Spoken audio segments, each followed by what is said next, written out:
Cómo convertirse en un ave fénix y no morir en el intento. Cuando comencé a fantasear con los hombres, no imaginaba que de todas aquellas aventuras que se encreaban en mi cabeza, se encendería la mecha que haría estallar todo lo bueno y no tan bueno que a mi vida le ha pasado. Esta tal vez parezca otra forma de llamar la atención en mi desesperada carrera por ser reconocido como un ser diferente. Pero no, es solo la realidad de una vida vivida al límite. Comenzando por la primera vez que mis fantasías tomaron forma. Fue a mediados de mi infancia que en un cambio de vivienda conocería al mayor de mis duendes infantiles. Tendría más o menos 10 años. Sus ojos negros como la noche me incitaron a buscar la forma más inocente de comunicarnos. Quien dijo que todo niño guarda en su interior la ingenuidad, no me conocía, porque en lo que a mí respecta, un inocente juego de escondidas se convertiría en una cacería humana, donde yo sería el cazador y él mi presa. Incitarlo fue muy fácil, ya que intentando no ser descubiertos en nuestro juego, convertiríamos ese pequeño espacio debajo de la cama como el preferido para el jugueteo sexual. Tocar de alguna forma temeraria sus genitales infantiles dejaría ver lo oscura y sombría que sería mi vida, ya que mientras mi infancia pasaba, mis técnicas de depredación mejoraban, con la complicidad inocente de mis padres, ya que en sus frecuentes reuniones me daban la oportunidad de dividir mi vida en dos, tanto así que cuando ellos dormían, yo me deslizaba sigilosamente al lugar donde mis presas dormían, y con la ayuda de mi juventud e imagen de manzana prohibida, lograba mi cometido. Cabe aclarar que para este punto de mi vida no tenía un tipo definido de persona. Lo importante para mí era ver las diferentes formas en que el cuerpo humano se desarrollaba. En especial el de los hombres. Fueron las mejores clases de anatomía que pude recibir, ya que mi papá contaba con una variedad de amigos, al igual que mi hermano, el cual siempre estaba llevando uno nuevo a casa, y esto me permitía despejar claramente mi mayor duda con respecto a lo que yo considero fue mi primera fijación sexual, pues comparar mi cuerpo con el de mi reciente víctima me permitía desahogar ese deseo represado en mi interior. Este juego que dará paso a la creación de una nómina sexual, donde diferentes miembros de mi familia entrarían, algunos sin dejar huella, otros marcándome con ese dolor imposible de borrar. Empezando por él, Alberto, relación que se dio con la complicidad del juego y que me llevó a comprender que podía ser fácil desarrollar las fantasiosas historias que mi mente creaba, y cómo no interesarme en alguien que de cierto modo se ajustaba a aquellos personajes de las muchas telenovelas que yo veía y con las cuales crecí. Él de cierto modo el niño rico y yo la mariposita pobre, o tal vez el hecho de ser una relación imposible por lo anormal de la situación. Al igual, esta relación por demás larga no se consumó por el simple hecho de saber que yo era muy chico para ello. Aunque esto no fue impedimento para que él fuera el iniciador en el proceso evolutivo del homosexual que soy hoy. Todavía recuerdo la primera vez que él me besó. Fue mi primer beso. De hecho, con él aprendí a besar. Como siempre, nos reuníamos para eventos sociales. Esta vez era la celebración de la primera comunión de una hermana suya. Pasada la reunión infantil, nos dirigimos a la casa de mi tío, y mientras los adultos dejaban salir sus inhibiciones con el alcohol, él y yo nos dirigimos al rincón más escondido de la casa, que se había convertido en nuestro escondite. Y estando allí, él me preguntó que si yo sabía besar, a lo cual yo respondí con mi astucia infantil que no. Él se levantó y me acercó a él, tomó mi cara y acercó sus labios a los míos.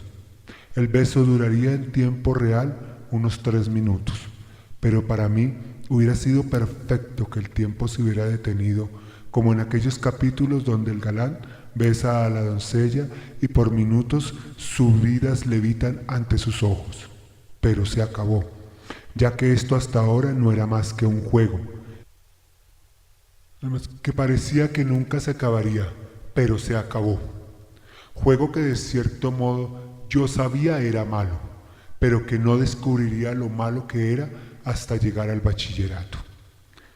Mientras continuaba con mi recorrido, la relación con Alberto continuaba, aunque de cierto modo se estaba enfriando. Pero no me preocupaba demasiado. Era niño y no me complicaba la vida pensando en ello. Además, si tenemos en cuenta que en el colegio, de cierto modo, siempre encontraba, año tras año, algún compañero que me sirviera de hoja en blanco para poder escribir mi sutil historieta. Aparte, descubrí en la soledad de mi habitación un extraño pero estimulante juego que controlaba mis deseos más internos, pues después de realizar mis tareas escolares, retosaba en mi cama y era en ese momento que mi cuerpo tomaba una extraña forma para poder frotar mis genitales sin la necesidad de utilizar mis manos. Esta acción podría durar más o menos de 10 a 20 minutos, el tiempo en el cual esa energía lograba salir tímidamente, sin que mi madre o alguien de la familia se percatara. Sumado a esto, llegó a mi vida el señor X, un primo con el cual formaríamos una de las relaciones más extrañas, pero también una de las más estrechas de toda mi vida. Él entró en mi vida de forma rutinaria, formando parte de los oscuros juegos que yo me inventaba. Él entraba y salía como un visitante ocasional, y tal vez fue por ello que solo hasta la llegada a la pubertad nuestra relación se intensificó. Pero para eso hay que esperar a llegar a esta etapa.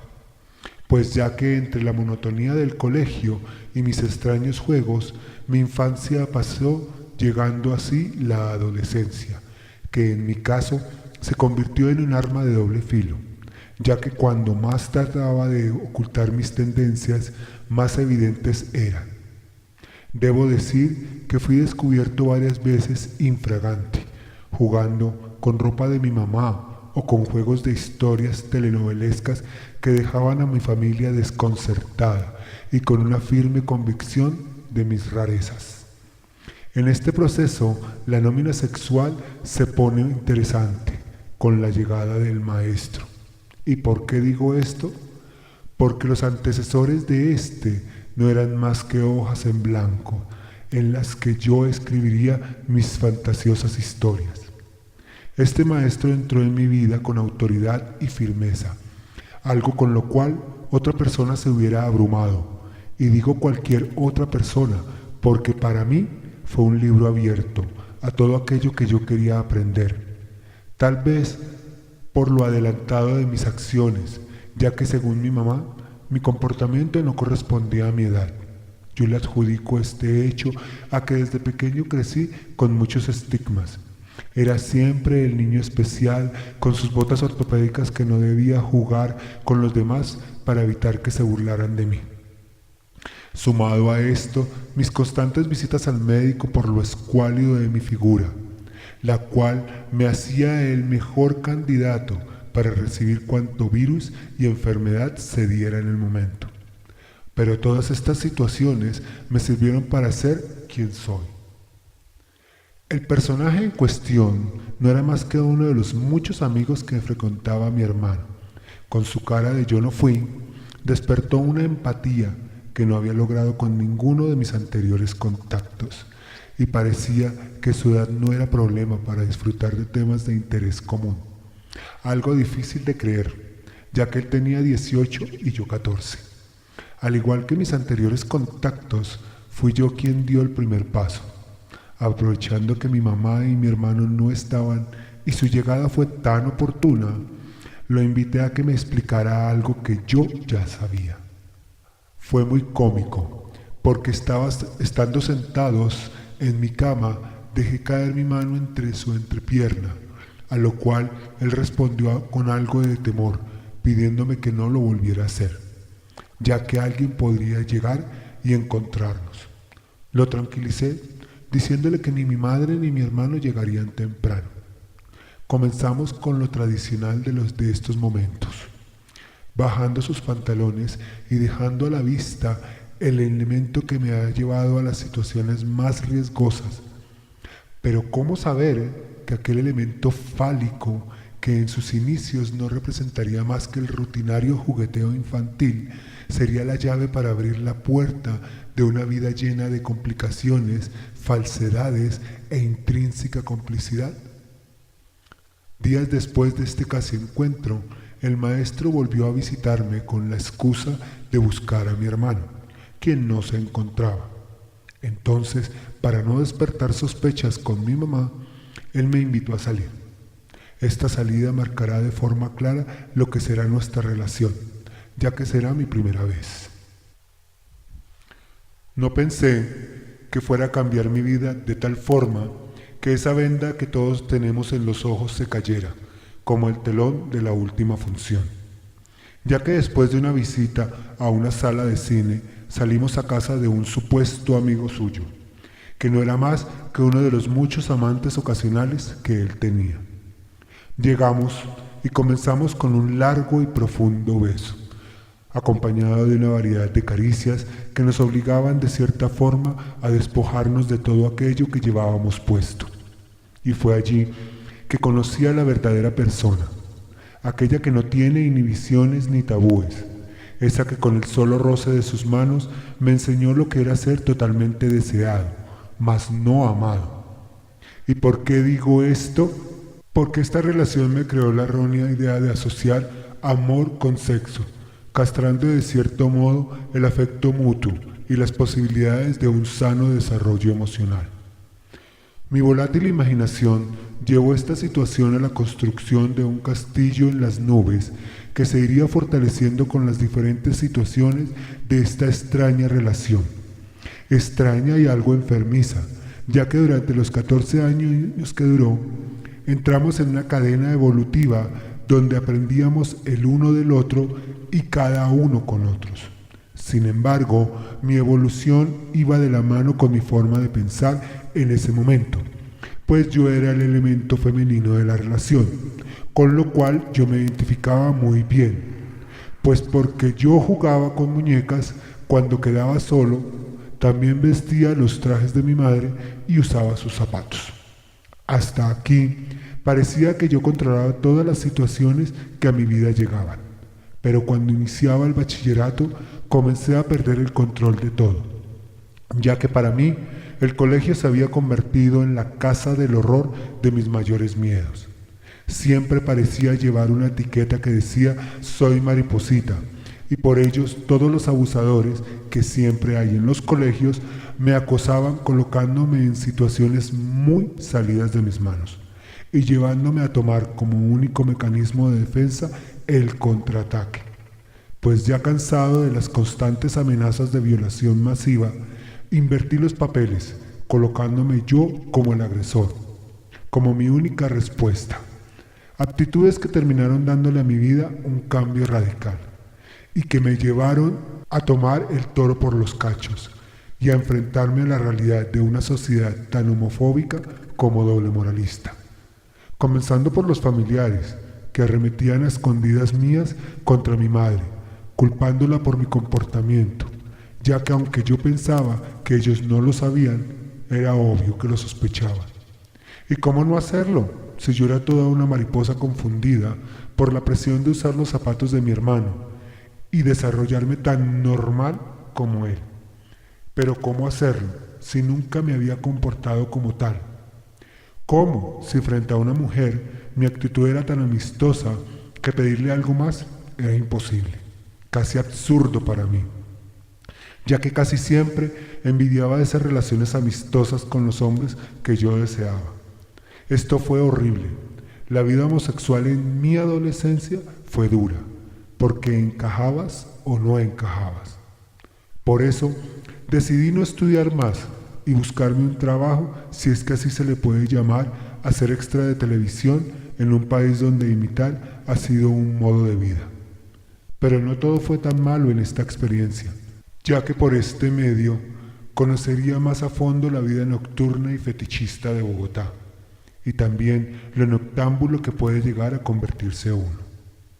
En compañía de Norberto y Ariel, dos nuevos amigos que hice en el supuesto trabajo, comenzaría a dar forma a lo que es mi vida hoy en día. Dar forma significa que esta sería la etapa donde conviviría con las diferentes expresiones artísticas del medio, como lo es el transformismo.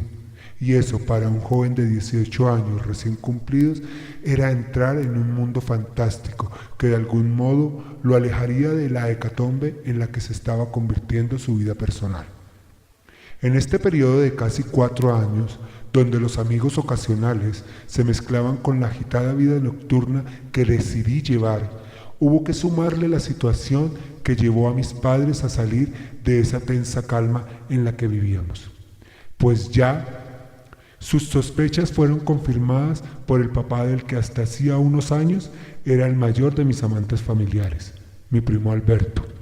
Una noche de viernes al amanecer salimos en compañía de Norberto y Ariel, quienes tomaron la avenida en forma carnendolesca, llamando así la atención de los transeúntes y vehículos que por allí pasaban.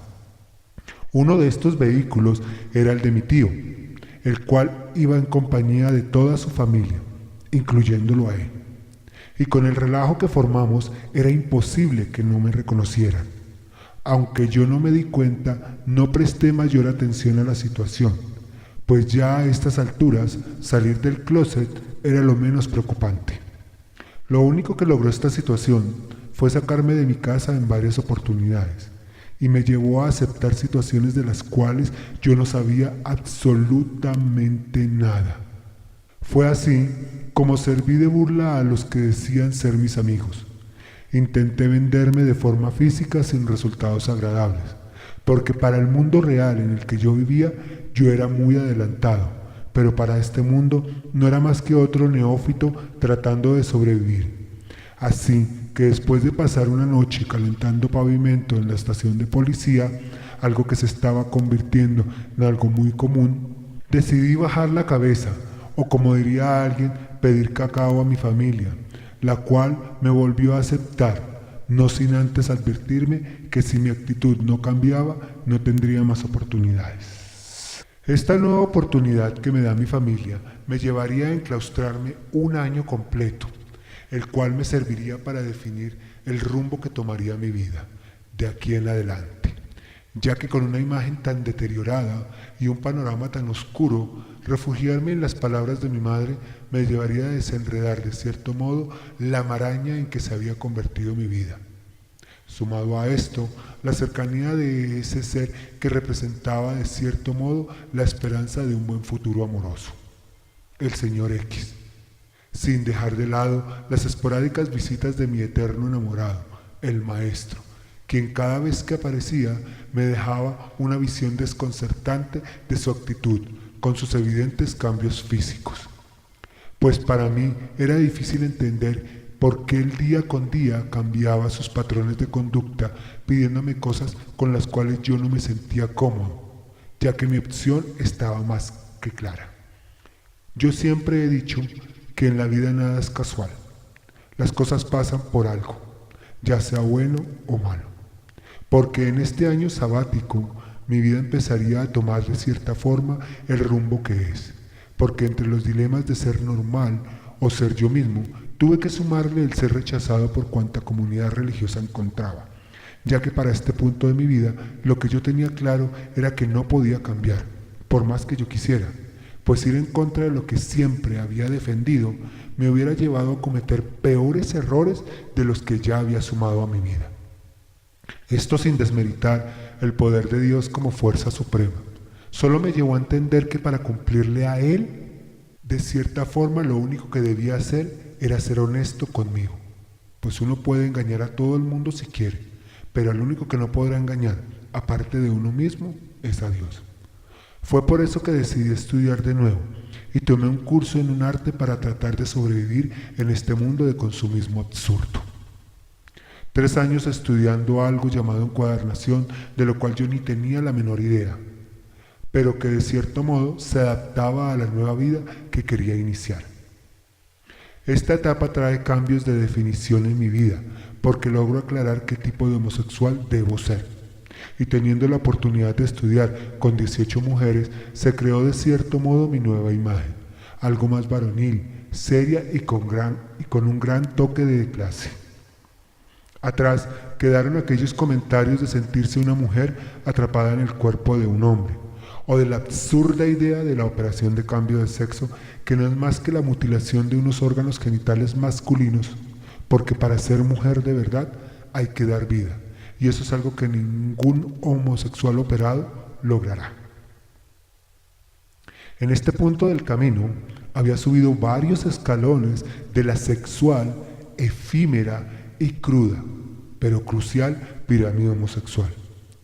No sin dejar claro que este es un proceso tan personal como necesario, pues por medio de este nos demostraremos a nosotros mismos qué nivel de madurez hemos adquirido y qué tipo de vida queremos llevar. Pues si bien es cierto que somos los mayores gestores de nuestros problemas, no se puede negar que sin dolor no hay cognición. Esta regla no aplica solamente para aquellas almas confundidas, sino que es general para todo el mundo. Tomar la actitud que uno considere conveniente para enfrentar la vida nos llevará al fracaso o al triunfo de una vida bien vivida. En medio de este proceso, el señor X ya había entrado en la nómina sexual amorosa de mi vida, al igual que 2 de sus hermanos, pero él en especial se me estaba convirtiendo en el hombre interrogante, por su extraña actitud, pues sus expresiones hacia mí dejaban ver cierto deseo, tanto físico como emocional. Pero su ser interno lo obligaba a no aceptar de forma radical sus verdaderos sentimientos. Debe ser por eso que nuestra relación no pasó del plano netamente sexual, lo mismo que con sus hermanos, pero esta situación tan extraña nos permite llevar hoy en día una complicidad amistosa que es necesaria en nuestras vidas, pues aunque él hoy en día tiene de cierto modo la vida con la que se siente mejor, mujer, casa, trabajo, nos permitimos expresar con mayor confianza todas aquellas inquietudes sobre lo que hubiese sido nuestra relación si hubiéramos decidido desarrollarla como tal. Finalizando 1997 y encontrándome extrañamente ligado al señor X, conocí a 2 nuevos prospectos amorosos. El primero, mi pequeño Totico, un joven de 17 años que le da vitalidad a mi monótona vida, pero que confundiría aún más mi existencia. Y el caballero inglés, un hombre de unos 35 años que en perspectiva sería lo que a mi vida le convendría. Sumado a esto está mi nuevo vicio, las casas de videos, pues al descubrir el oscuro mundo de las casas de exhibición y encuentros sexuales ocasionales, me convierten en el cliente más fiel, ya que en estos lugares no solo me daba la oportunidad de socializar, sino que también me permitiría explorar aún más el fetichismo sexual que cada vez se pone más interesante. Pues en un lugar como este puedes fácilmente pasar del voyerismo a lo formal, de una relación, sin dejar de lado su finalidad principal, que son las inimaginables orgías en el cuarto oscuro. Aunque fueron relaciones alternas, se desarrollaron muy independientes, pues con Totico yo me convertiría en su protector, sin mayores intenciones que las de tener un poco de su afecto, llevándome a aceptar situaciones que de cierto modo yo ya había dejado de mi vida, como lo era que él tuviera una relación alterna con una niña que yo conocía. Al tiempo, yo me relacionaría sentimentalmente con ojos así, una vecina a la cual unos meses antes yo ni determinaba. La gente se preguntará, ¿qué motiva a este hombre homosexual a ligarse sentimentalmente a una mujer? Y mi respuesta es sencillamente él, pues como muchas de las cosas que a mi vida le pasaban, esta situación me ayudaría a lograr mis objetivos con él. Pero no fue así, porque después de una noche de tragos, Totico, ya sospechando lo obvio de mis intenciones, me preguntó que si él era el hombre del cual yo estaba enamorado, Pregunta que me dejó desconcertado y a la cual respondí temerariamente que sí. Su reacción no fue otra más que golpearme y decirme que eso nunca podría ser, porque éramos hombres y él no podría verme de otra forma. Fue así como finalizó otra de mis fantasiosas relaciones. La terminación de esta relación me llevó a hablar con ojos así y pedirle que dejáramos las cosas de este tamaño, pues de cierto modo el favor que ella me hacía ya no era necesario, pues aunque no nos veíamos mal como pareja, el hecho de que ella supiera el porqué de esta situación no me permitía sentirme cómodo. Y hoy en día me pregunto, ¿cómo hay hombres que logran vivir así? Solo puedo decir que cada quien vive con sus propios fantasmas amigables. Del mismo modo, mi relación con el caballero inglés no pasaba del plano netamente sexual, al igual que el señor X, quien había tomado la decisión de enderezar su vida. Así que aquí me encontraba como la canción, solo con mi soledad. Sumado a esto, está el fantasma de esa plaga del siglo XX llamada VIH. Sí, así. A comienzos de 1988 y con 26 años se me ocurrió la fantabulosa idea de tomarme la prueba del VIH, cuyo resultado no solo cambió mi vida, sino que le agregó más confusión de la que ya había. Ahora no solo tenía que lidiar con la carencia afectiva, sino también con el temor de llevar la muerte a cuestas. Pero como siempre buscamos el camino más corto, decidí ignorar el resultado y continuar con mi vida. No sé por qué los seres humanos tenemos la percepción de que si nos hacemos los de la oreja mocha, todo pasará. Tal vez esto funcione para los que nos rodean, pero para la vida es como una cuenta que con el tiempo se tendrá que pagar. Lo más malo de esto es que no solo afectará tu vida, sino que involucrarás a los de tu entorno. Y en mi caso fue mi madre quien comenzó a sufrir en silencio. Y fue otra carga para su ya pesado equipaje de problemas, ya que vivía llena de fantasmas personales que fue transfiriendo como esa cadena genética de emociones frustradas. Gracias a Dios existe la cotidianidad, y fue así que entre amigos ocasionales y trabajos temporales el tema pasó a un segundo plano. El hombre es un ser bélico por naturaleza, y eso se refleja en el daño que le hacemos a los demás, que al final se convertirá en daño para nosotros mismos. ¿Y por qué digo esto? Porque después de jugar con fuego y hacerme pequeñas quemaduras, tuve que perder el verdadero amor para darme cuenta de que yo era el mayor gestor de lo que era la hecatombe de mi vida. Pues a mediados del 2001, la muerte de mi madre me demostró que llegaba la hora de ponerme los pantalones y tomar las riendas de mi vida, ya que hasta ese momento las riendas se habían roto varias veces. Durante los últimos 5 años, mi fantasiosamente mente había tomado prestada una figura mitológica que se acercaba mucho a lo que era mi vida. Es la historia del ave fénix que resurge de sus cenizas. De cierto modo, yo había resurgido de las pequeñas quemaduras de este largo proceso, pero pues fue después de la muerte de mi madre que me enfrenté a la cruda realidad que ya me había dado espaldarazos de vez en cuando, pero que decidió golpearme de la forma más dura, pero definitiva, ya que después de rodar por una colina de problemas que yo mismo había arado, terminó reventándose en la roca de mi temida enfermedad. Epicrisis 1.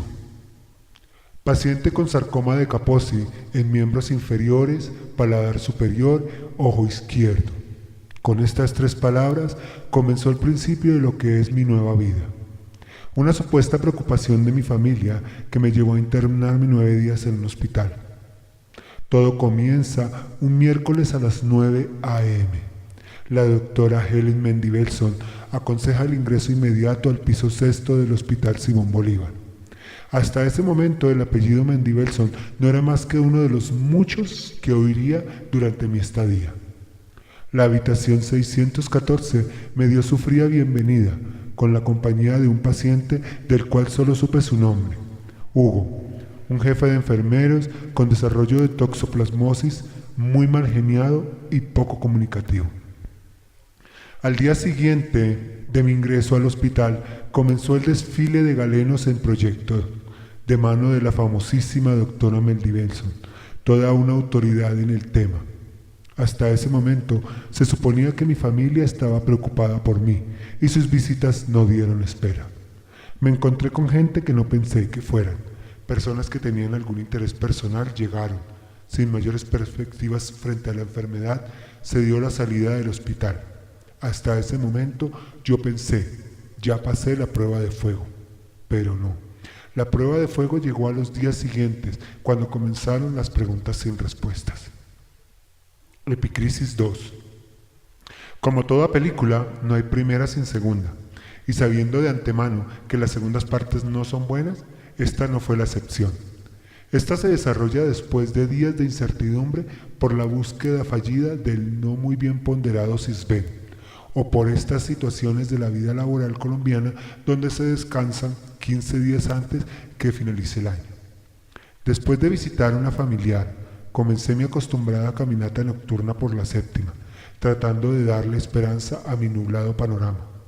Fue así como, entre decoraciones navideñas y centros comerciales, el cansancio de mis piernas me llevó a casa de mi hermano, donde vivía por la situación. Después de 2 días de fiebre intensa, descubrí que no podía hacer otra cosa que no fuera irme al hospital. Fue así como tomé la decisión el 22 de diciembre del 2003 de internarme, sin importar cómo cubrir esta hospitalización. Pasado el acostumbrado proceso de ingreso al hospital, el dictamen del médico no cambió mucho con respecto a lo que yo ya sabía.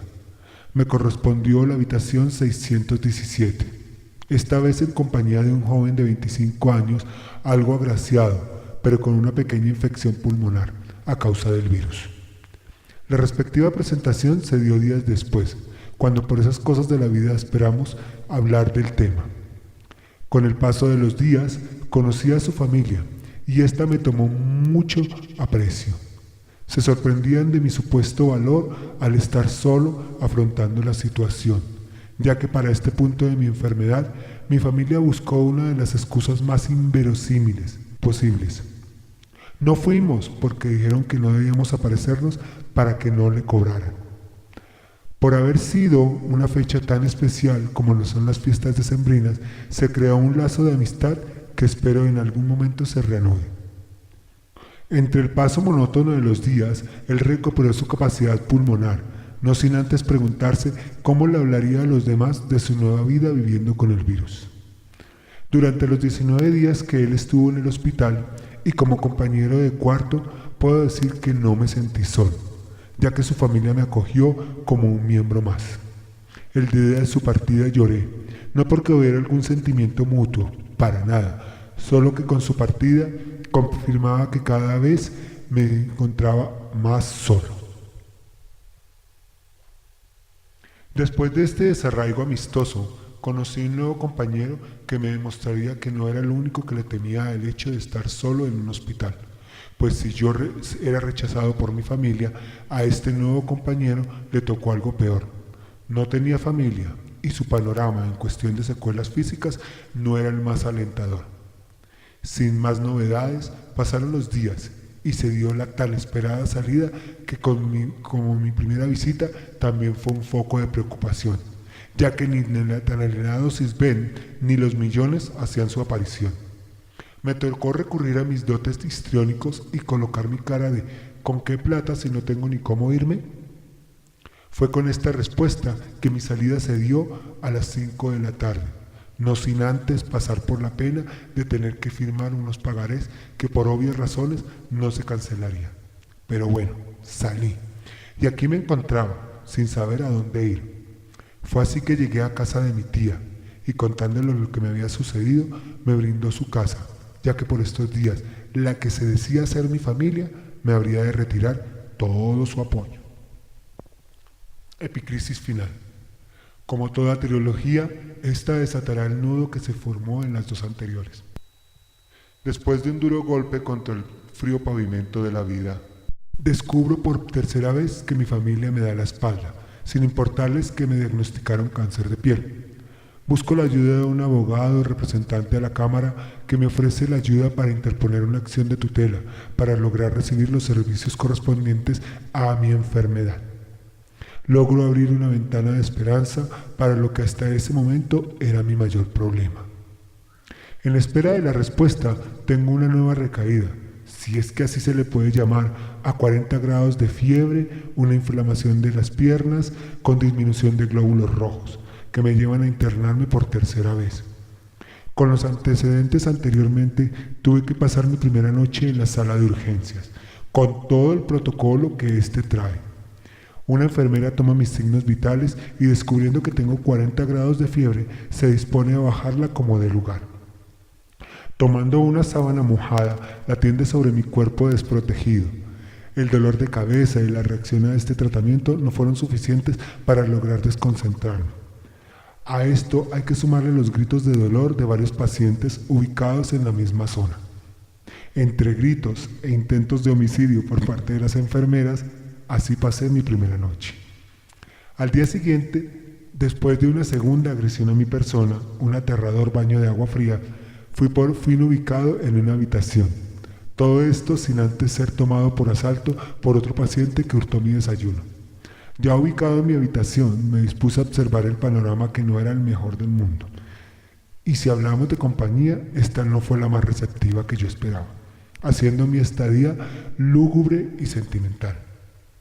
Para completar este cuadro, comenzó por parte de las enfermeras una serie de procedimientos como la instalación del suero para rehidratarme y el suministro de sangre para poder subir mis niveles de glóbulos rojos.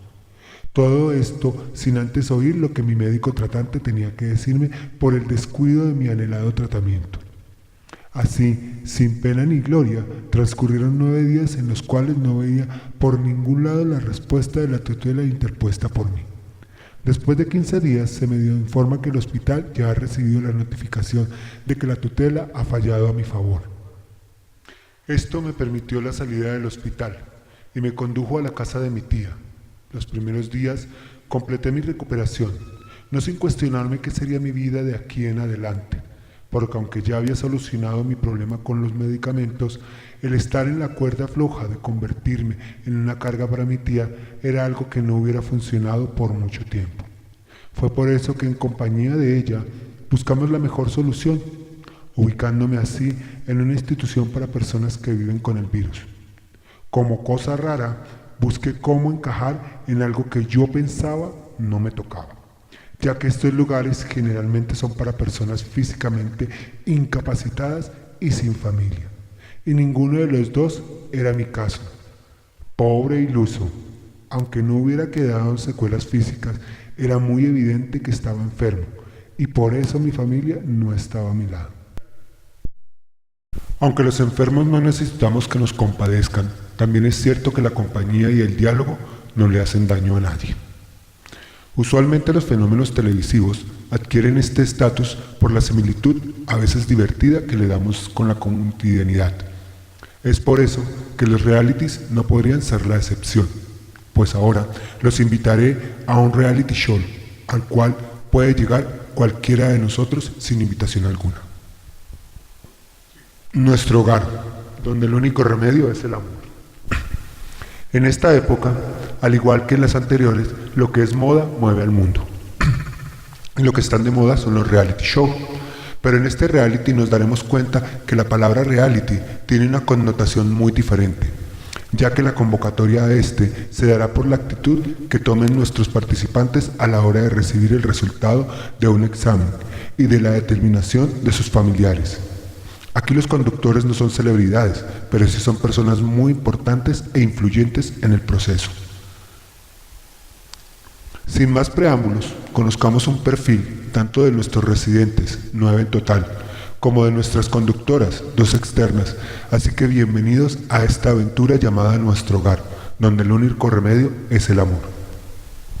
Los participantes: Jorge Ramírez, alias Keila Patricia, extravesti, extrabajador sexual, una persona con un hermetismo lascivo y con muchas intenciones de cambio, pero que con su paso por la casa le dará esa confirmación de la guerrera que siempre ha sido.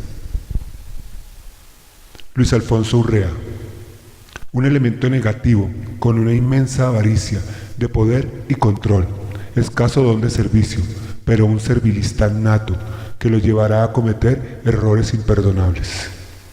William Giraldo, un hombre muy solitario, buena vida, con muchas necesidades, tanto afectivas como materiales. Un ser materialista y decidido que creará situaciones extremas dentro del hogar.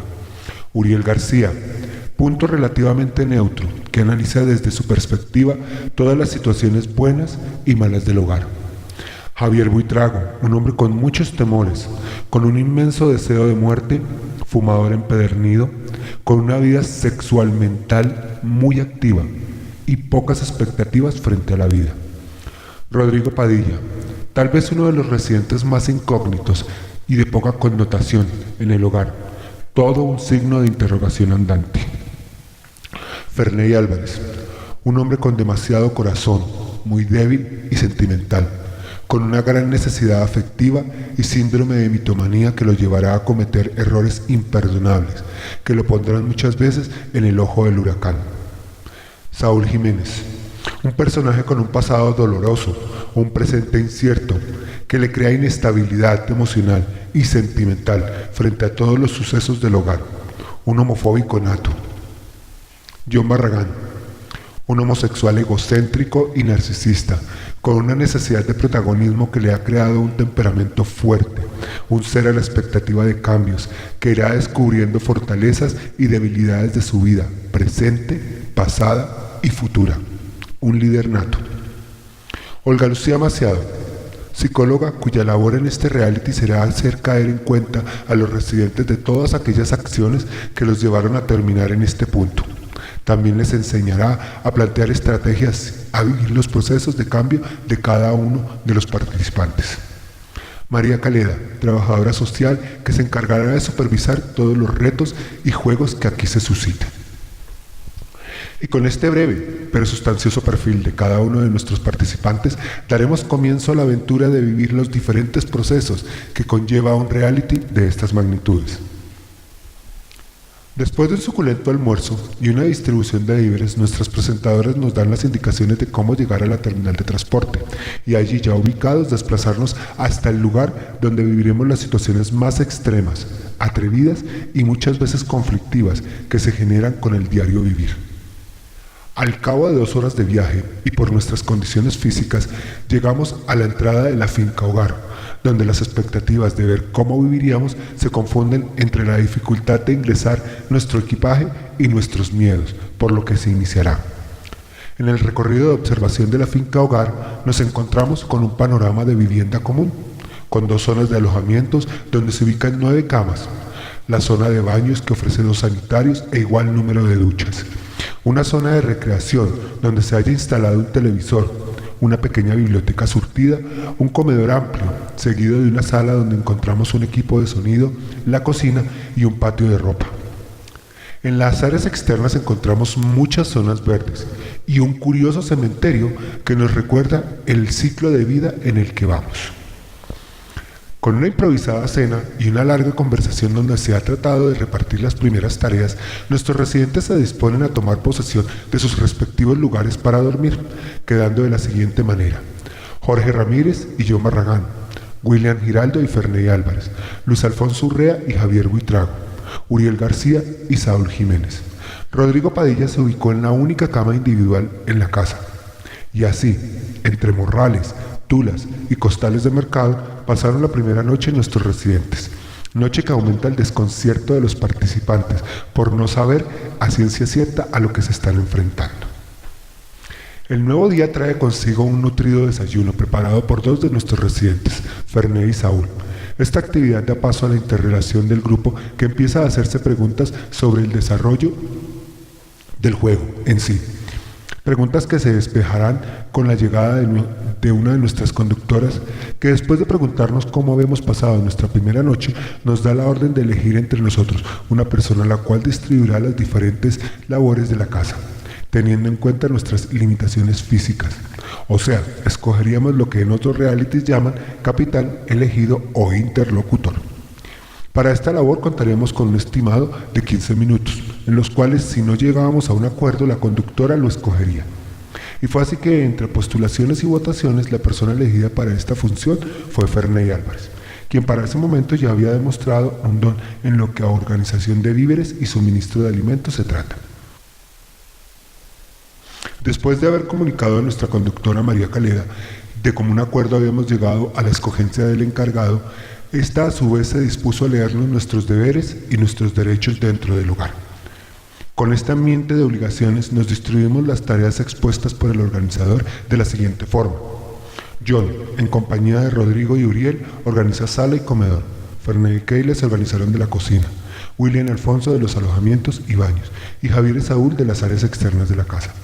Pasadas varias horas de actividades cotidianas y de que nuestros residentes almorzaran, se dio un espacio para la relajación y el descanso, como tomar la siesta, jugar al parqués y conversar en las áreas externas de la casa. Mientras esto sucedía, llegó nuestra conductora Estrella, quien se convertirá en nuestro puente de comunicación entre el personal administrativo y nosotros. Olga Lucía Macedo trajo con su visita un juego con el que recordaríamos el por qué habíamos aceptado este reto. El juego, mi historial clínico. Por medio de un círculo humano formado por nuestros residentes, Olga Lucía nos presenta 9 carpetas que hablan de nuestros antecedentes médicos, que demostrarán qué tipo de secuelas físicas han dejado. Del resultado de este juego quedarán claras las falencias, tanto físicas como psicológicas, permitiendo así definir piramidalmente las actividades en las que se pueden desarrollar cada uno de nuestros residentes.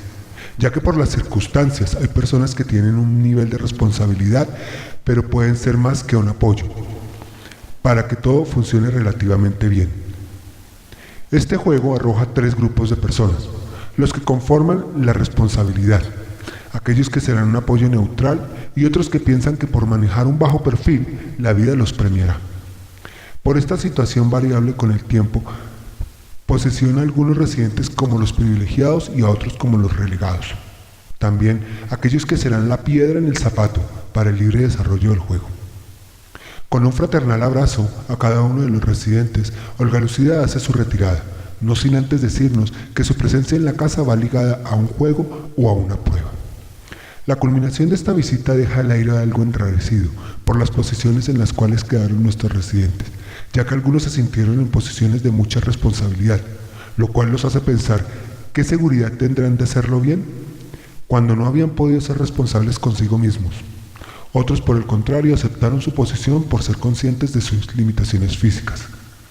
Pero también hubo aquellos que se sintieron insultados por no haber logrado esa posición privilegiada que esperaban. Entre sorpresas e indirectas de parte y parte de los residentes, culminó un día para todos conmemorando de situaciones pasadas y visiones muy diferentes del nuevo rumbo que debe tomar la vida de cada uno de los residentes del hogar. Pasados los días y con un cronograma de actividades muy claras, los residentes de la finca hogar se disponen a la recolección de víveres desplazándose hacia Bogotá.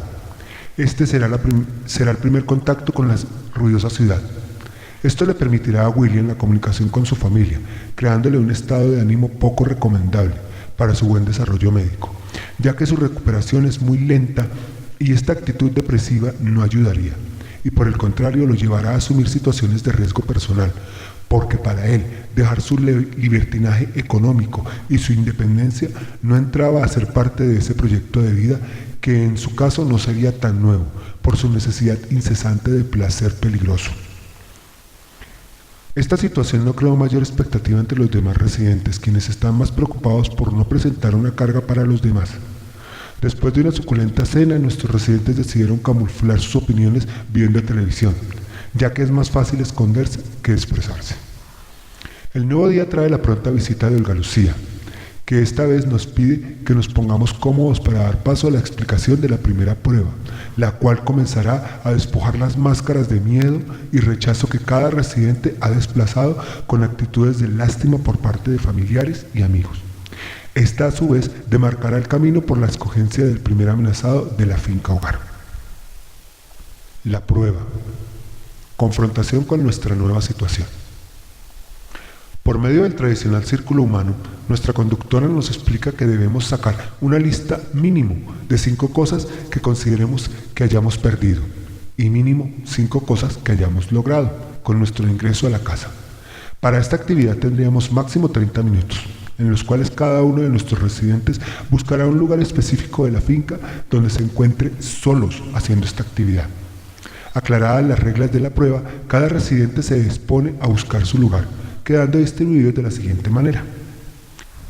Keila se ubica en su cama rodeada de sus hijos inertes de felpa, ya que considera que aquí podrá llevar a buen término la prueba, la cual la llevará a colocar en una balanza parte de la formación de su personalidad, pero que a su vez le fueron robando día con día la esencia de lo que hubiera podido ser su vida, dejándola en una situación de realidad forzada por las circunstancias, ya que como es bien sabido, pertenecer al grupo de transgeneristas hace más difícil el desarrollo de la vida homosexual, porque aparte de tener que luchar con la cotidianidad, se ven expuestos a peligros tan extremos como grupos de limpieza social que les ponen precios a sus cabezas. Sumado a esto, está en la inconsciencia del ser humano que los lleva a exponerse a conductas sexuales peligrosas por un poco más de dinero.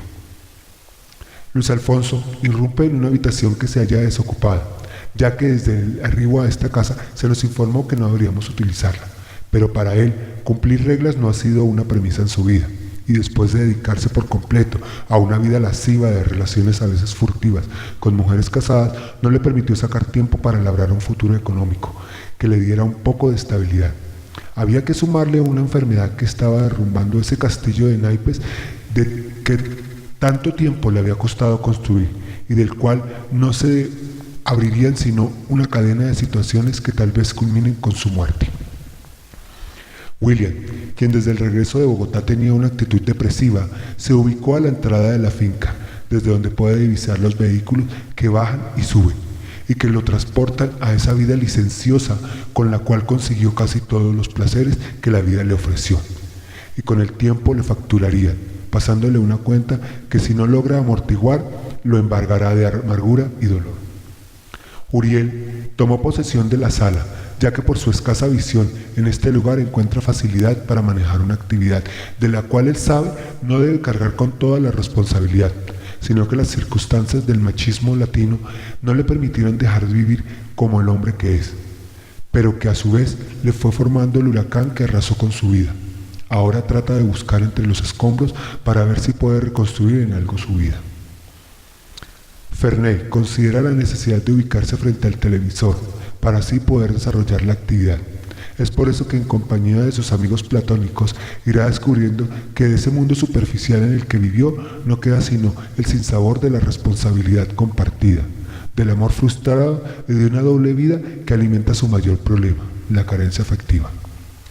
Rodrigo encuentra en la soledad de su habitación el mejor de los lugares para calificar de algún modo todos aquellos actos que lo llevaron a sucumbir en el abismo negro de la soledad visual, el cual reprobará irremediablemente en una muerte agónica y dolorosa.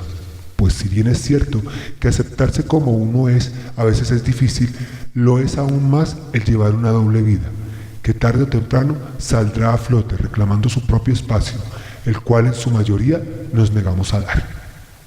Javier se ubicó en un corredor externo de la casa, el cual siente como suyo, ya que allí desarrolla uno de los muchos vicios que fue adhiriendo a su vida, porque para él su libido se convertirá en el verdugo que lo decapitará sin dejarle tiempo para el reproche. Saúl busca un lugar con el cual identificarse, es por eso que se ubica entre las matas de Guadua para realizar la prueba. Pero ¿cómo desarrollar algo de lo cual no tiene ni la más mínima información, ya que toda su vida ha cargado con el estigma de un problema físico? Pues tiene un problema, una deformación del labio leporino que lo ha llevado a sentirse rechazado socialmente, para ahora sumarle la pérdida total del control de su vida. John, quien en un improvisado escritorio junto a los alojamientos comienza su prueba, no sin antes flagelarse con todas aquellas situaciones, principalmente la muerte de su madre y la poca ayuda que le pudo prestar a su soledad, en las cuales la responsabilidad se suponía debía caer sobre sus hombros. Él no había tomado partido, sin dejar de lado que es un guerrero que en cada batalla va perdiendo la nitidez de lo que tenía grabado como blanco o negro, para comenzar a dar tonalidades de grises que irán con el tiempo despejando el panorama sombrío de una vida rebelde y permisible. Pasados los 30 minutos, Olga Lucía hace su arribo y, haciendo una recolección de la información, se dispone a explicarnos la segunda parte de la prueba, que se hará con la participación en un cara a cara. Pero este cara a cara, a diferencia de otros, nos demostrará qué o quiénes son nuestros rivales, en realidad. Esta prueba logrará subir el termómetro interno de cada uno de los residentes. Con respecto a lo que cada uno pensaba, no debería darle importancia, ya que por algún motivo la culpa siempre recaería sobre su persona. Y si de calificar esta prueba se trata, ninguno de nuestros residentes logró obtener una calificación mayor a 2.5, ya que de una u otra forma, para haber llegado a esta situación, nuestros residentes tuvieron que haber sido presas de las tentaciones que ofrece el mundo. Ante la salida de nuestra conductora, el ambiente toma un aire de desconcierto total, que sumado al diagnóstico médico de los residentes, arroja a Rodrigo como primer amenazado de la finca hogar. Y con la posible salida de uno de nuestros residentes, culmina un día más en nuestro hogar, donde el único remedio es el amor. Si bien es cierto que el ser humano es conflictivo por naturaleza, esta prueba dejará un florero de llorente en nuestros residentes, que confrontaría la revolución interna en aquellas personas o situaciones que en algún momento llegaría a formar parte de esa situación actual, y que les darán el triunfo o la derrota para lo que será el nuevo proyecto de vida. Frente a la actitud sensible de algunos de nuestros residentes y de la mano del estado físico de Rodrigo, los enfrentamientos se convierten en parte de la convivencia, suscitando situaciones de agresión verbal entre dos de nuestros residentes y haciendo necesaria la presencia de una de las conductoras, quien se convertiría en juez de un consejo de convivencia, donde los residentes de esta pequeña tribu decidirán quién debe nominarse por convivencia. Frente a la actitud agresiva y dejando claro que la persona nominada no se tendrá en cuenta hasta el siguiente consejo. También hay que tener en cuenta que, a diferencia de otros realities, la decisión de quién debe salir no está en manos del público, sino en la importancia de las situaciones que se den con la convivencia. Es así, con su inminente gravedad, Rodrigo Padilla sale del hogar en un estado de esquizofrenia total, que deja a los demás residentes con una pregunta interna: ¿cuándo me tocará a mí? Una pregunta un tanto subjetiva, ya que si le preguntamos a cualquiera nos respondería que para morir solo necesitamos estar vivos. Pero para este grupo de personas, las recaídas pueden convertirse en parte de su diario vivir. Pasadas las semanas de incertidumbre por la suerte de Rodrigo, baja un poco la tensión por la situación de convivencia, dejando los problemas personales en un segundo plano. Recelo que se rompe con la llamada de Olga Lucía, quien nos informa que para Rodrigo su historia dentro del hogar acaba de terminar. La noticia de la muerte de Rodrigo deja el ambiente sórdido y lúgubre en los residentes, que comienzan a especular irónicamente con quién puede ser el próximo, ya que aquí cualquier cosa puede suceder. Adicional a esto, la llegada de los restos mortuorios de Rodrigo permitió un cuestionario que se inició con el silbido de la cafetera, que nos permitirá hacer el test menos frío y despersonalizado, sin dejar de lado el ya clásico círculo humano, que permitirá un análisis más abierto y con algunas vetas de sinceridad. La primera pregunta fue para Keila, quien presentaba una gran aflicción por este deceso. Si no hubiera sido Rodrigo el que se hubiera ido, ¿te sentirías igual? Tal vez porque con cada uno de los que llevo viviendo todo este tiempo he tenido diferente relación, y considero que el que se vaya va a hacer falta, pero también que el que se va a descansar. Luis Alfonso mostraba una disimulada felicidad por la salida de Rodrigo. Si usted estuviera en la misma situación que estuvo Rodrigo con cualquiera de sus compañeros, ¿le hubiera brindado alguna ayuda? No sé cómo reaccionaría, ya que me incomoda ver personas enfermas. William fue uno de los pocos que colaboró para el entierro de Rodrigo. ¿Por qué decidiste salir del cuarto cuando Rodrigo comenzó todo esto? Porque tanta gente con una persona enferma lo único que hace es estorbar. Uriel decidió unos días antes convertirse en compañero de habitación de Rodrigo. Rodrigo llegó a decir cuál sería la última voluntad después de muerto.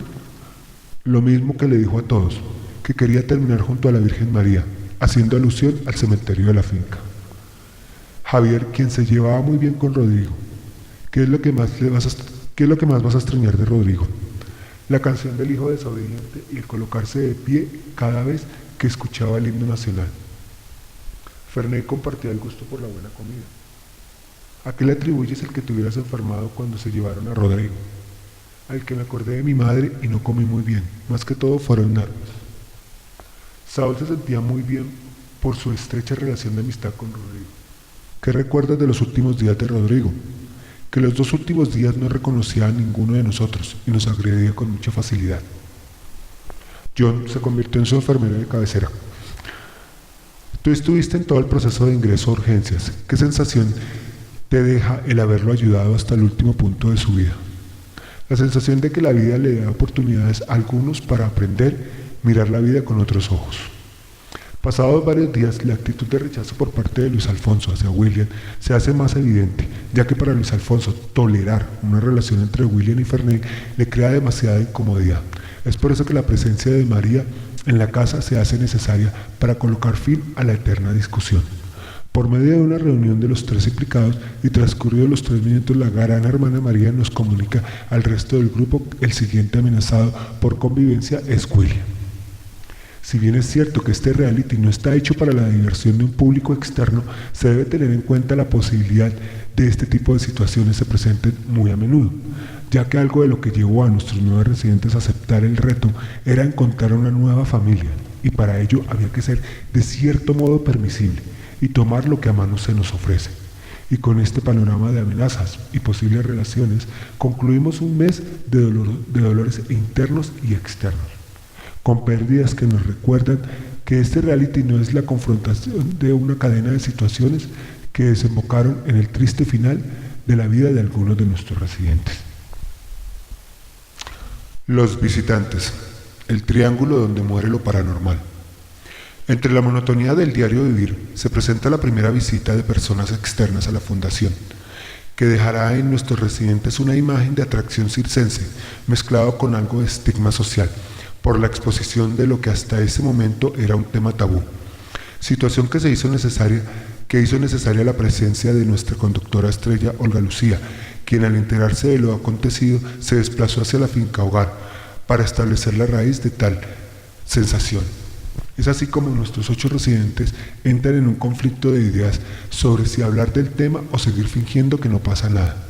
¿Será que con una convivencia tan conflictiva y aislante, hablar del tema nos hará más vulnerables a todas aquellas cosas que pensamos están bajo control y reflejará el verdadero sentido que debe tomar nuestra vida? Eso no lo sabremos, ya que lo único que queda claro es que por medio de esta visita se dará una de las salidas más prematuras de este juego, pues con su escapada de la finca hogar se hace necesaria la presencia del grupo de bienestar social para colocar fin por medio de una confrontación de descargos por parte de William y Luis Alfonso, los implicados, lo que hace rotunda la salida de William, porque sumado a su escape está el hecho de su relación con Ferney. Esta situación deja abierta la puerta a la escogencia de un nuevo líder, título asumido por John, quien para ese momento ya había demostrado un nivel de responsabilidad y liderazgo. Ante el retiro del grupo de bienestar, el aparente ambiente de calma y aceptación, y digo aparente porque para Luis Alfonso el haber designado a John como líder le creaba un resentimiento, ya que él esperaba asumir este cargo para de alguna forma poder abusar con sus constantes huidas de la finca. Entre el cambio de líder y deterioro de imagen y resentimientos recíprocos, nuestra conductora estrella decide hacer una evaluación de todos estos sucesos y por medio del tradicional círculo humano comienza su cuestionario de la siguiente manera. Keila, es notorio que te dolió la muerte de Rodrigo y la salida de William, pero ¿qué piensas de los visitantes que llegaron con tantas preguntas? Que nadie sabe por lo que pasa a uno al perder tantas cosas importantes en su vida, para ahora sumarle unas preguntas tan morbosas. Luis Alfonso, ¿qué te llevó a huir en esta forma de la finca? Mi esposa estaba cerca y deseaba verla. Uriel, ¿qué piensas del liderazgo de John? Es una de las personas más neutrales que puede colocar un poco de orden a todo esto. Javier, ¿consideras que con la salida de William las oportunidades con respecto a tu vida personal crecen? Por lo menos si no crecen, me dejan el camino despejado para intentar llenar muchos vacíos. Ferney, ¿en verdad había una relación sentimental entre William y tú? ¿Y qué crees que vaya a continuar? Sí la había, y considero que no debería haber salido por esto, ya que aquí la mayoría somos homosexuales, y de que continúe no sé, porque William es un muy celoso y yo no aguanto nada. Qué mamera aguantarse un tipo así. Saúl, ¿qué es lo que más te incomodó de las preguntas de los visitantes y por qué? Lo que más me incomodó fue que me compararan con los homosexuales o que insinuaran algún tipo de relación con ellos. John, ¿consideras que la prohibición de relaciones entre ustedes no debería existir y si no existiera, cómo se debe corregir? Por una parte sí, porque pretender que el ser humano deje de lado su libido en un lugar donde el verse desnudo va a ser imposible. Y segundo, el hecho de tener lo que tenemos no nos castra de cierta forma a la gente que aquí está. Después de este sustancioso cuestionario, preparamos lo que será nuestra siguiente prueba, si es que así se le puede llamar a la creación de un nuevo proyecto laboral que le permitirá a nuestros residentes ocupar su tiempo libre y recibir un incentivo por ello, ya que en estos centros los residentes deben cumplir con unos parámetros establecidos que en definitiva no les permiten alcanzar su desarrollo económico, volviéndolos entes dependientes de ofrendas externas a la cual los dejan en una posición de lástima intermitente, nada favorable a su salud, tanto física como mental. Proyecto laboral, el nacimiento de la manzana de la discordia. Teniendo en cuenta el estado físico y mental, más la disposición de nuestros residentes, se expusieron 3 tipos de proyectos. Un galpón con 50 pollos que permitiría continuar con la rutina sostenida hasta el momento por varios de nuestros residentes. Un vivero que por sus condiciones técnicas representa una enseñanza forzosa y de algún modo expondrá algunos temores internos de algunos de nuestros residentes. Un curso de encuadernación que técnicamente será el más apropiado ya que no requerirá de mayores cambios y ayudará a romper un poco la rutina llevada hasta el momento. Con una disipada participación por parte de los residentes, se llegó a la conclusión de que el curso de encuadernación sería la mejor opción de proyecto laboral, ya que en su desarrollo el curso va a despertar esa imaginación dormida y les dará una lucratividad que no esperaban. El nuevo día se inició con las labores cotidianas y una fuerte expectativa por el inicio del curso, que tendría lugar en la misma finca hogar, con la asesoría por parte de otro de los residentes. Esta situación, sumada al resentimiento por parte de los residentes, crea roces y posturas de intriga en el grupo sobre la persona que dicta el curso. Es así como Luis Alfonso decide no aceptar la autoridad delegada a John, quien es el proponente del curso, haciendo sabotaje de diferente tipo, de los cuales uno de ellos le servirá para que él mismo trace el camino que lo hará salir de la finca hogar.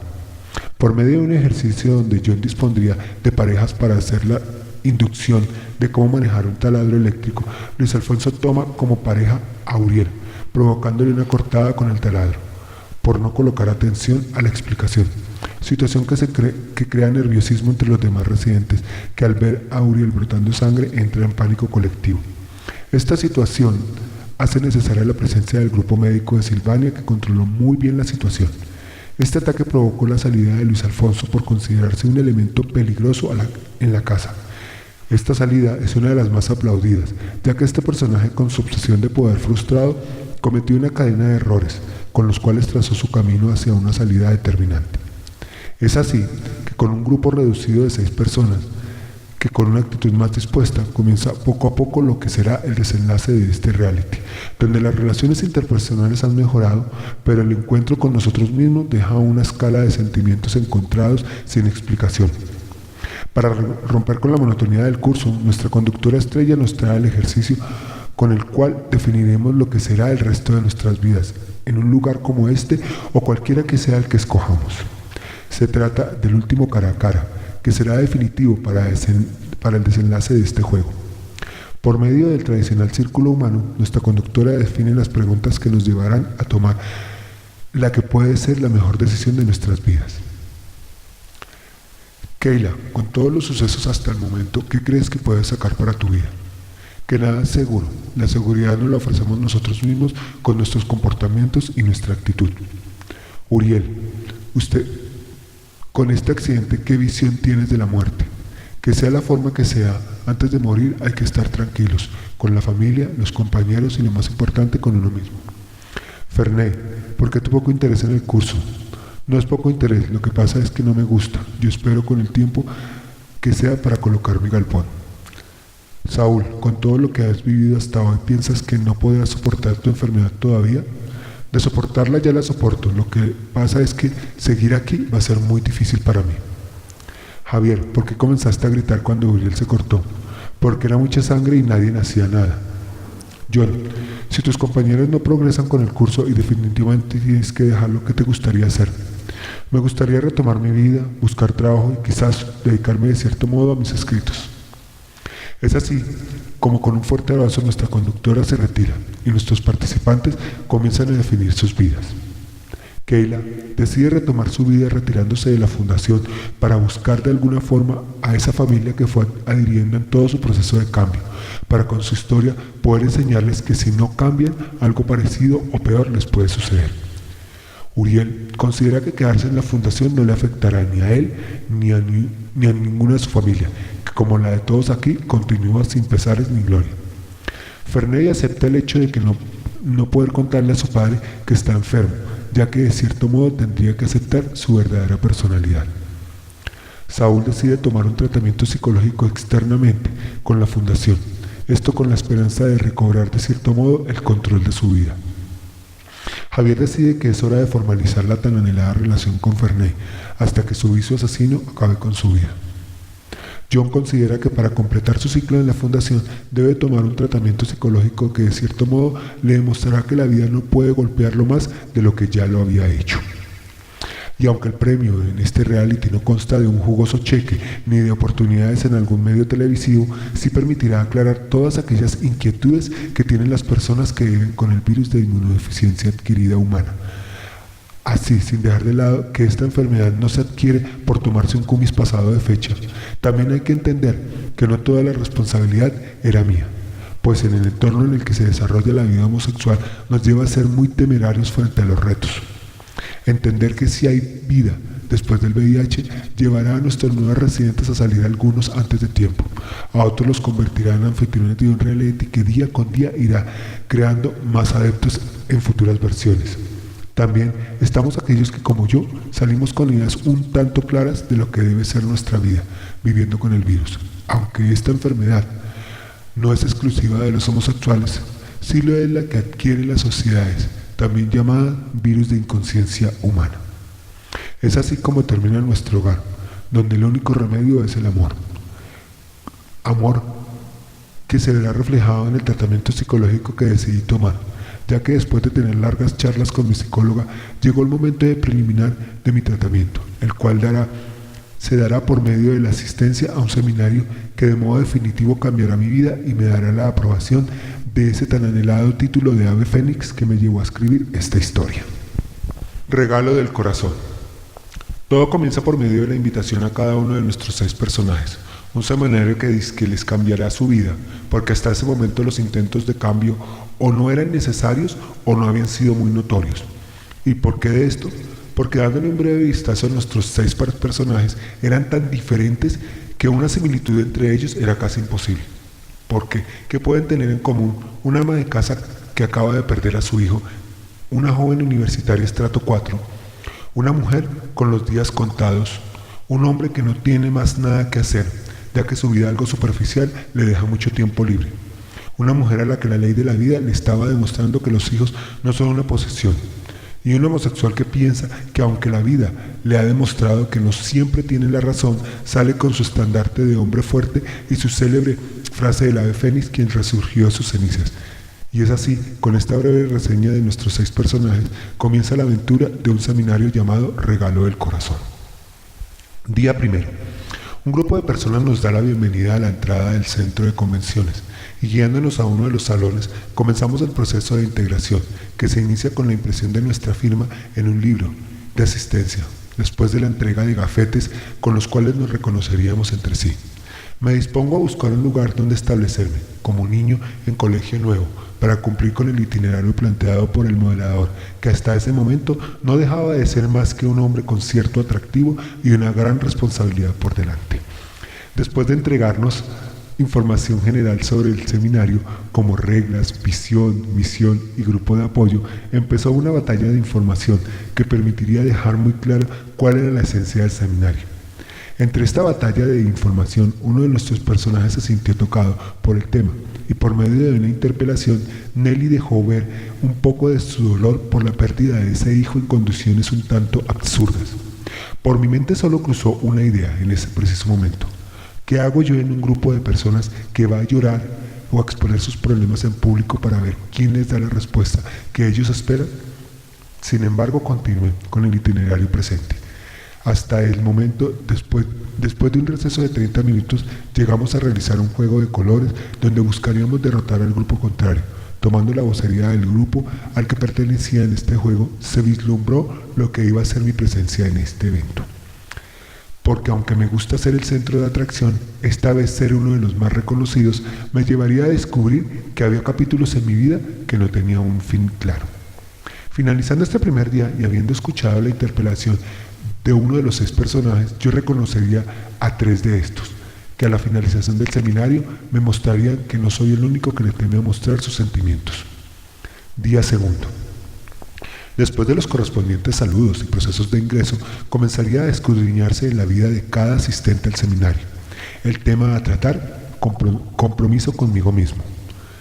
Por medio de un sencillo test donde el compendio arrojaba una cantidad de situaciones a las cuales nos habíamos comprometido y no habíamos cumplido, algunas de ellas con personas, tal vez importantes, otras con nosotros mismos, y que al haberlas incumplido van dejando vacíos que forman esa gran bola de nieve que llegará a un punto en el cual sea tan difícil de sostener que nos envuelva y termine derrumbándonos. Analizando mi supuesto don de escucha y colocando en práctica mi psicología barata, me acerqué, o como diría el moderador, me salí de mi zona de comodidad y me dispuse a dialogar con él. Una mujer cuyo dolor por la pérdida de su hijo se había dado solo unos meses antes de este seminario y que el día anterior, con lágrimas en los ojos, lo había expuesto en público. Me creó esa necesidad de comentarle lo difícil pero definitivo que había sido en mi vida la muerte de mi madre para un cambio radical. Conversación que se vio frustrada por el acostumbrado receso. Mientras yo me disponía a tomar un delicioso café, llegó a mi mesa un hombre que el día anterior yo había reconocido y que desde el principio me había impactado por su imagen de niño fresa. De nombre Víctor Hugo, como el autor de Los Miserables, cuenta con algo en común conmigo. También es homosexual. Su presentación fue un tanto inusual, no por decirse estigmatizante, ya que después de preguntarme que si pertenecía a la fundación, esto lo definió de una conversación entre la representante de la fundación y yo. Después de confirmar su pregunta, lo invité a tomar asiento y seguiríamos la conversación. Después de este receso daríamos paso a la última actividad del día, con la creación de un grupo de apoyo. Fue aquí donde tuve mi primer contacto con Ana María, una niña que estaba descubriendo que el dinero no lo compra todo, ya que un familiar suyo estaba preso por infringir la ley y no había podido solucionarlo por este medio. Así, haciendo su mayor esfuerzo por no llorar, logramos terminar otro día en este seminario que me ratificaría que de todo ser humano y de cada dolor algo aprendemos. Día tercero. Este día trajo consigo una actitud más abierta por parte de los participantes, aunque una pequeña cantidad no regresó después del primer día. Se veía que el seminario estaba cumpliendo con su finalidad. El tema a tratar en este tercer día, asumiendo responsabilidades, algo que a mi parecer me tocaba, pero suponía que tenía muy claro. El tema se inició con lo que el moderador llamó una fuente de compartir, que no era más que hablar en público. Allí Nelly, quien ya había expuesto su dolor, compartió el hecho de no entender los sucesos acontecidos a su hijo y su posible responsabilidad. A ella le seguí yo, quien en un tono más de aceptación me hice responsable de lo que hasta ese momento había sido la hecatombe de mi vida. Y así hubo muchos participantes del compartir, tanto escuchar problemas de aquí y de allá. Llegamos al compartir de Esther, una mujer cuyos días se supone están contados por su avanzado cáncer, creándole así un temor frente a la responsabilidad de ser madre y crear un camino firme sin tiempo aparente para sus hijos. Para concluir esta parte, en el juego donde la frase "tengo que" nos llevará a tomar la decisión menos crítica en una determinada situación. En los días anteriores tomamos un receso y fue en este que Víctor Hugo y yo comenzamos un acercamiento por medio del típico test que nos permitió dejar sobre la mesa una cierta atracción física. Después de reflexionar sobre el tema y de platicar con otros participantes, nos reunimos con nuestro grupo de apoyo para dar paso a la expulsión de fantasmas creados con el tiempo. De esta forma, concluimos un tercer día que para algunos de nuestros personajes, como Nelly, le dejaba un sinsabor a este dolor de muerte súbita. o como a mí, que me ratificaba del por qué no sacarle todo el provecho posible a este seminario, incluyendo una posible relación. Frente a este hecho, del primer al tercer día del seminario, nuestros 6 personajes llegarían a las siguientes conclusiones. Nelly, que aunque su dolor era muy grande, hay situaciones en la vida que no se pueden cambiar y de las cuales no somos responsables. Ana María, que muy en el fondo siente que su hermano está donde está y ella no lo ha podido visitar porque se ha camuflado con otras actividades. Esther, que está dando lo mejor hasta que su tiempo se le agote. Edilma, que tiene mucho miedo. Víctor Hugo no sabe qué hacer entre tanta gente. John ratificó que había resurgido de las cenizas de sus errores, por lo cual tenía que cambiar ciertos aspectos de su vida. Pero ¿cómo hacerlo si durante años había construido un muro tan alto y tan fuerte que derrumbarlo podría acabar con su vida? Pues en este momento, donde uno debe demostrarse que en verdad es algo especial, que otros ven en nosotros, está ahí, y será la punta de lanza para comenzar de ceros. Día 4. Un sábado que se inicia con fuertes abrazos y una incertidumbre frente a lo que había quedado expuesto el día anterior entre Víctor Hugo y yo. Comenzando con un feedback o retroalimentación de los días anteriores, este día se divisaba con un panorama más enérgico, tomando como base que somos seres humanos, que sentimos y que cometemos errores. Era hora de jugar y crear situaciones momentáneas de esperanza. Por medio de un juego, buscamos una persona y le contamos lo que queríamos hacer desde este momento. Y después de pasar por otra inagotable fuente de compartir, fuimos descubriendo que las oportunidades no son agotables como los productos, sino que se presentan o se alejan dependiendo del muro que hayamos construido frente a nosotros. En este día, yo conocería a mi 6º personaje, el cual hasta el momento solo conocía su temor a perder el amor de su hijo. En cuanto a mí, esta persona me llevaría a enfrentarme a mi mayor temor, el cual yo pensaba lo tenía bajo control. Al suscitarse una conversación con Edilma, una mujer vanguardista que conserva el estilo de los años 80, descubro que su parecido físico con mi madre me muestra que por medio de este ejercicio puedo decirle aquellas cosas que temo le hicieron daño. Para ella tampoco fue fácil, ya que su hijo se vio reflejado en mí y ella temía decirle que lo entendía por no poder dedicarle el tiempo de antes, ya que estaba casado y sus prioridades obviamente habían cambiado. Después de este ejercicio llegó la hora del almuerzo, que en compañía de Ana María y Víctor Hugo me dispuse a tomarlo. Y mientras lo hacíamos, surgió una pregunta por parte de Ana María a Víctor Hugo. ¿Cómo te gustan los hombres?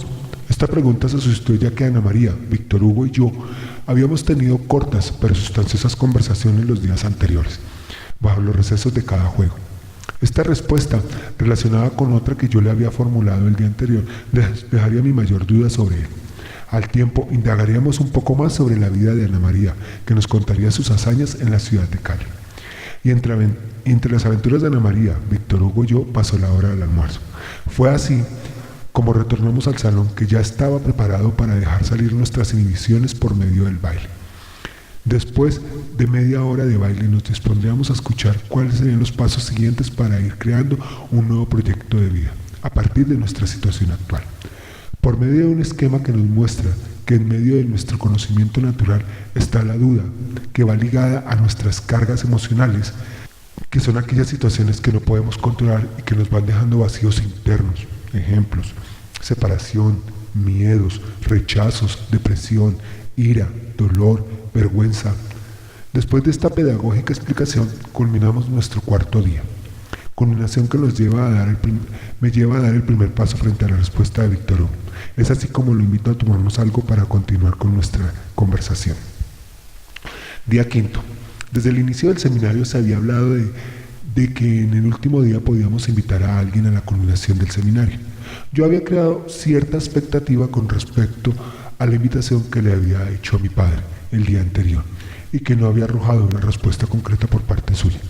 Fue así como se inició el 5.º día del seminario. Después de cumplir con los procesos correspondientes para un evento de estas magnitudes, analizaríamos todo el proceso desde el primer día hasta ese momento, llegando al punto más importante y el que había que entender lo equivocado que estaba por medio del tema dar y recibir.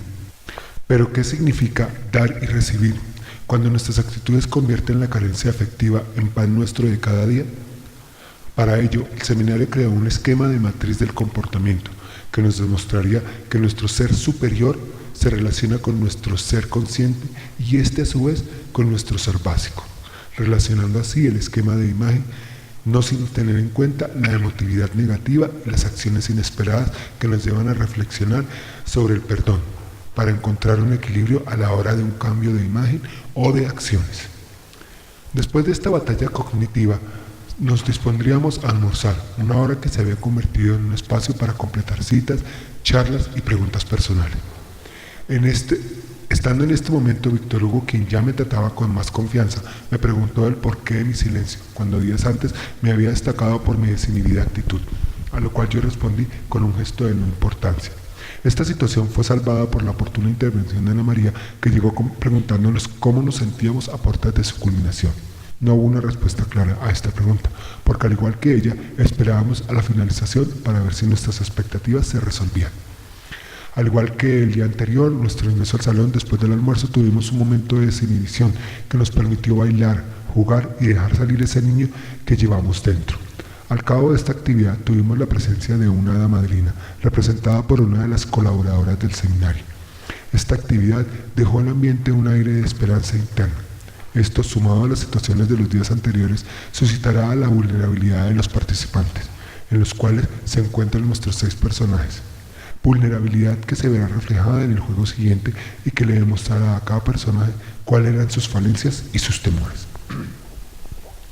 Formando una herradura humana, confrontaríamos por medio de una numerología significativa qué tipo de sentimientos podíamos ofrecerle a nuestros enfrentados.